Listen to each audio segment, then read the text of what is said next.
something on your mind anytime, I'm here to listen. Sistah Talk. When you need someone who understands, I know what you're missing. Sistah Talk. No matter what you're going through, don't worry, I ain't going nowhere. Sistah Talk. If you ever feel alone, say the word, I'll be right there. Sistah Talk. Sister, sister, sister, Sistah Talk. Sister, sister, sister, Sistah Talk. Sister, sister, sister, Sistah Talk. Sister.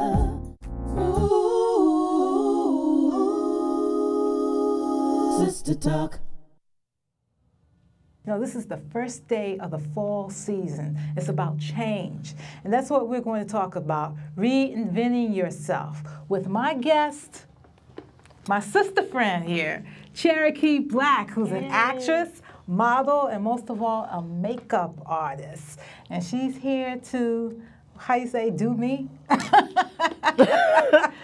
Do me. Wow. I have no makeup, so this is scary. And no close-ups, Starman, no close-ups, because no makeup is on me. So Cherokee is here to show her skills and work her artistic gifts from God and do a miracle. A miracle? A miracle. Cherokee Black, actress. How long have you been in the business? 30 years. 30 years. Doing makeup, yes. Doing makeup, huh? Okay, let's And I'm only 33, so.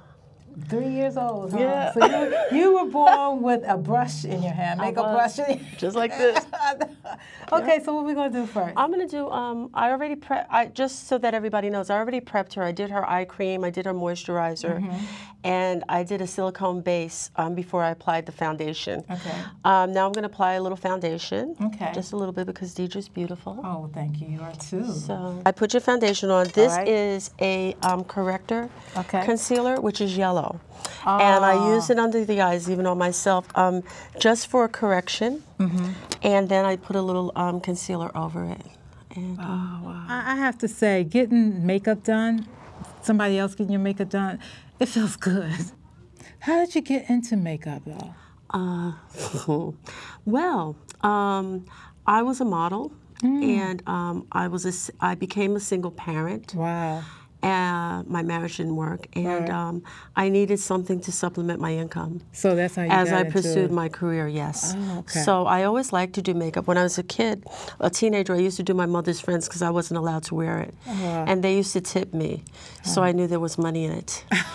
So that's a good reason. Also, the beauty mark between your eyes. Yes, my bindi, my natural bindi. That's your birthmark? That is a birthmark, yeah. Oh, really? Actually, I wasn't born with it. It came later. Oh, okay. So I always say that as I grew spiritually, it grew with me. Okay, I hear that. Because it wasn't there in my baby picture. So what's this now? This is a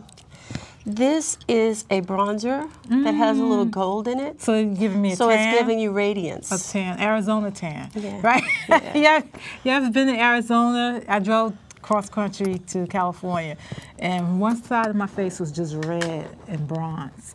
You know, so from being in the car. Yeah, just being in the car. That's why. That's another thing. Sunscreen. Everybody needs to wear a sunscreen. Even black people. Even black people. I wear a 50 in the summer. Oh, really? Yeah, because I burn actually when I first go to the beach. This is just loose powder to set the makeup, so the makeup lasts all day. Right. This is blush. Okay. And I just do like around the apple of the cheek. Don't you? Why do people wear blush? It just gives you a little more color. It also contours your cheeks a little bit. We don't need a lot because we don't. No, because we don't naturally blush pink, so we wouldn't wear pink. I like women to just enhance their beauty. Okay. If they want something a little more over the top, like a smoky eye because they're going out or they're doing a show or something, then I give them what they ask for. But I believe that women should be as natural as possible. Oh, really? Okay. You know. And I very often myself go out with a clean skin without makeup because I take care of my skin. That's the truth. So what is this you're doing right now? I'm doing an eyeshadow base. Oh, really? And it's a natural color. So, you know, I don't know if I should ask you this. Sure, good. Go ahead. I'm going to ask you, you know, since you're a makeup artist, you're into skincare and all that, have you ever got anything done on your face? No. Really? I'm scared of knives. I had to have a knee replacement, and it took me 7 years. You're not coming near my face with no knife. So, because your face is so tight. I'm hoping it's genetics because my mother and father both died young, so I don't know. But my elders all looked good up until their 90s. So I'm hoping that I'm one of them. Okay. So far, so good. I'm using a navy blue eyeliner pencil to just pop her eye open. Oh. So turn this, you can talk about it. Navy blue? Why navy blue? Because navy blue gets the red out your eyes. It just opens up the white in your eyes. Yes. So one of your mom's friends was Ethel Waters, right? No, my Ethel Waters was my mother's godmother. Oh, godmother. And my grandmother's best friend. Your grandmother's best friend. How was that? How was she, Ethel Waters? She was wonderful, Aunt Ethel. And I have all her papers, her old scripts from the General Electric Playhouse, and all of her pictures and pictures of all her celebrity friends. Right. There are some black cultures though, and Asian cultures, that they have a tendency to want to bleach their skin. Oh, really? Yeah. Wow. Let me get your mic right here. I'm sorry. Okay. Okay. Go ahead. Can you hear me now? Yeah. So they have a tendency. They look for bleaching creams. And I don't know why that is, because everybody's skin color is beautiful. And but the cosmetic industry also caters to them. So I used a white pencil to really open Deidre's eyes up. Okay. You're like, I'm awake. You've had a roller coaster life, and I just want to tell the viewers that to stay tuned, because we're going to talk about Cherokee's life and why she wrote the article, Reinventing Yourself. And I think everybody should just take heed to that. I think it's inspirational, and maybe you want to reinvent yourself also. It doesn't necessarily have to be makeup and so forth. Cherokee, I like what you did. It's very beautiful. I look so different. I'm popping out and so forth. We're going to continue talking about your career and your life, which I think is very inspirational. It's inspirational and very interesting. During your childhood, you were molested by your father. Well, yes. When I was 6, I was kidnapped by him. You were kidnapped by him? I was abducted by him. Yes, and then later, for some reason, my mother married him, and yes, I was abused by him. I'm just trying to understand how did it happen at 16 years old? My mother was away, and he was drunk, and he came into my room and snatched me out of my bed, and and just I'm gonna save the rest for the screenplay. No, So he wasn't doing it after he was drunk. He was doing it when he was sober. He would use the excuse of being drunk, but he wasn't always drunk when he did it. The first time he was horrifically drunk. And so you were afraid to tell anybody in your house? So were you and your mother close? Because I remember you telling my mother and I were very close. Because your mom gave you, being that you're a makeup artist, your mother gave you your first cleansing for your skin, right? Yes, my mother, because I had bad skin, and my mother took me to Georgia Klinger for facials. Those of you who remember back then, and she'd take me to a dermatologist, and I went for facials like every week. And so she's the first one that got me interested in skincare, and we were very close because those were like girl outings, granddaughter outings. So you really couldn't confide in her? I really couldn't, because she had no idea. As far as I know, as I got older, I think that she knew, but she was terrified. She would have to have seen how he looked at me.